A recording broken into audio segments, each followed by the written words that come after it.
హైదరాబాద్ ప్రజలకు ప్రపంచ స్థాయి వైద్య సదుపాయాలను చేరువ చేయాలనే సంకల్పంతోనే కేసీఆర్ ప్రభుత్వం టిమ్స్ హాస్పిటల్ కు అంకురార్పణ చేసిందని బీఆర్ఎస్ వర్కింగ్ ప్రెసిడెంట్ మాజీ మంత్రి కేటీఆర్ అన్నారు. సనత్ నగర్ టిమ్స్ నిర్మాణ పనులను పరిశీలించిన ఆయన ఈ సందర్భంగా ఆసుపత్రి ప్రత్యేకతలు, గత ప్రభుత్వ కృషిని వివరించారు. హైదరాబాద్ అంటే గాంధీ, ఉస్మానియా లేదంటే నిమ్స్, ఈ మూడు మాత్రమే. హైదరాబాద్ అంటే గాంధీ, లేకపోతే ఉస్మానియా, లేకపోతే నిమ్స్. కానీ అట్లా కాదు.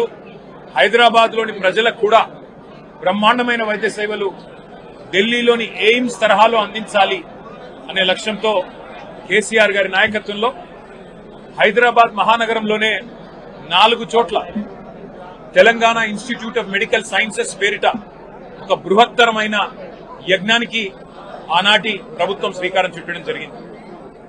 ఏప్రిల్ 22, 2022 నాడు ఇదే సనత్ నగర్ లో మరి పెద్దలు తలసాని శ్రీనివాస్ యాదవ్ గారు, కేసీఆర్ గారు, అట్లాగే ఆనాటి ఆరోగ్య శాఖ మంత్రిగా హరీష్ రావు గారు అందరూ కూడా వచ్చి ఇక్కడ శంకుస్థాపన చేయడం జరిగింది.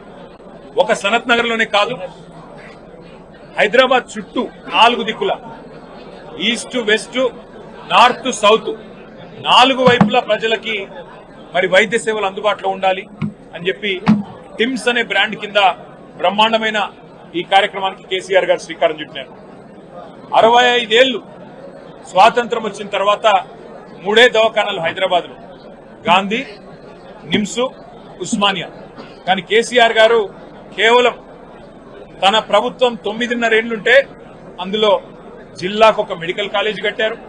ప్రతి జిల్లాలో సూపర్ స్పెషాలిటీ హాస్పిటల్ 500 పడకలతో ఆసుపత్రి నిర్మాణం చేశారు.